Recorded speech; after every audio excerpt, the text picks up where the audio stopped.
I am a single guy living in the middle of nowhere, Nebraska. Well, it isn't actually called that, but it certainly feels like it is. There aren't many things that happen here, with so few people. We all know each other by first-name basis, and there hasn't been anything even remotely interesting happening here in over 20 years.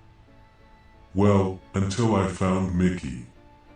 Mickey was an orange and black cat, fairly small but surprisingly well fed for a feral cat.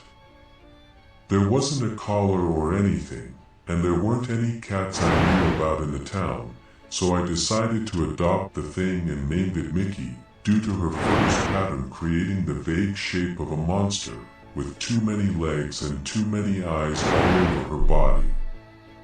She was pleasant enough, and quite a lap cat. After about a week, I decided to let her sleep with me. That was when things started happening. I normally cannot remember my dreams for more than a few minutes after I wake up, but about 3 weeks after Mickey started sleeping with me, I remembered them much better. That would be cool and all, if said dreams weren't becoming nightmares. Every single night. I remember each one clearly, usually going from regular dreamy madness to dead silence and cold wind in seconds. That was the only warning, before something began to torment me. It was different every night, but it always ended the same way, unless I became lucid enough to wake myself up before it happened. I would always die to a piercing wound at the end of every night. Whether it be through spear, sword, knife, or any other sharp object, it was a frighteningly consistent and slow death. And I felt all of the pain. I think I know what it feels like to be stabbed better than anyone else in the world at this point. I always woke up with cold sweats and a throbbing pain where I had been killed, but nothing more. It faded after an hour or two. I could never extract any details, besides the fact that it had at least 4 eyes and 5 limbs. It was almost entirely black, with only the pupils of its eyes showing. I began to suspect Mickey being the culprit of these nightmares, but it was hard to believe a simple cat could cause such nightmares. After about 2 years of dealing with this torment every night, I decided to force Mickey out of my room. She did not like that at all, and tried to get in my room by all means it could, screaming and slashing at the door. Her attempts were futile, however, and I finally went to sleep.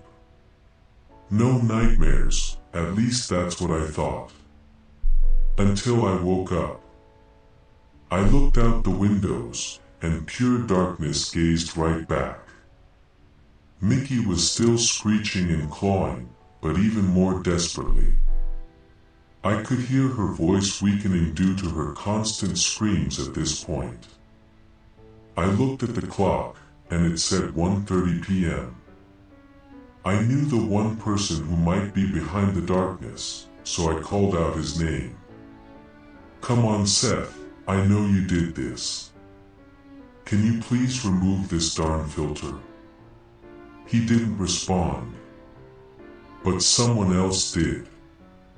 "You thought that damned cat was the source of your nightmares, did you? You thought my many hundreds of attempts to kill you were just figments of your imagination, didn't you?" The voice came from the darkness, as pale eyes and a gaping maw appeared from the darkness to speak and watch me. "I tried so many times to get to you, but the cat you call Mickey stopped me. She turned my assault from the physical realm to the dream realm. You certainly remember all of that pain you felt, yes?" "Why, yes," I answered, shivering. Mickey kept clawing at the door, but her screams became louder, and her claw strikes at the door became louder and deeper. The darkness sneaked into my room, and multiple tendrils of darkness formed into sharp spear points, aimed at me. You will feel all of that pain at once. It will be excruciating, and you will die slow. The darkness was cut off by the door exploding into wooden shrapnel. Mickey was now the size of a tiger, with the masses of black on her body shifting constantly, like a lightning bug trying to escape a jar. She leaped at the darkness, cutting through it, before diving into the darkness.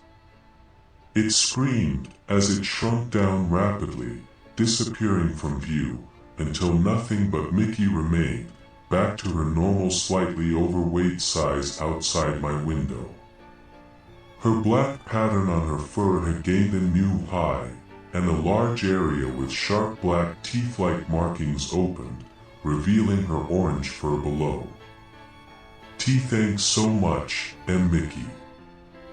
Mickey simply jumped up and rubbed against me, before meowing in her hungry voice, demanding food. Makes sense, considering I had been sleeping for about 17 hours and had not refilled her food in that time. Plus, she deserved it, after that.